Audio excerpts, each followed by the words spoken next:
are daffodils and narcissus because they're so easy. They they're hardy, and gophers don't like to eat them.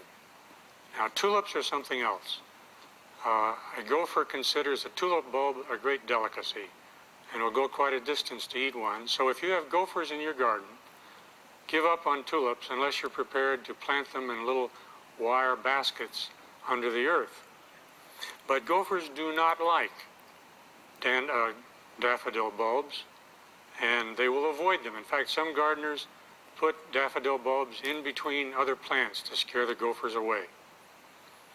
Now, planting time for bulbs is in the fall to get ready for spring blooming. You'll go to the nursery to buy new bulbs, and the best time to buy them is in September when they first come on the market, and you have the best choice. But then you need to put them in a cool place, a cool, dry place, to store them until planting time. It's not necessary to cool daffodils very much, but hyacinths and tulips and crocus almost have to be cooled in a refrigerator from 40 to 50 degrees for at least 6 weeks.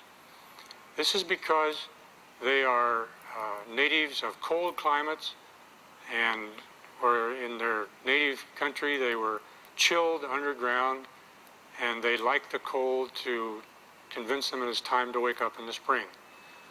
Here in Southern California, we plant our bulbs in November or December, just before the winter rains come, and in other climates they need to be planted just before frost time. Now, to choose a spot in the garden where you have some space and where there is good soil. The soil needs to be light enough to let water through. If you have hard clay-like soil, it's best to work in some organic material like sawdust or composted leaves or old manure.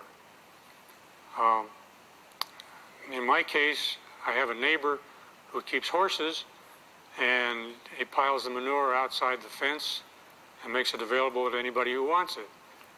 Now, of course, fresh manure would burn bulbs or flowers, but after it's aged a while and gotten dry, it's almost like straw, and it's very easy to scatter several inches of manure on the soil and then just dig it in.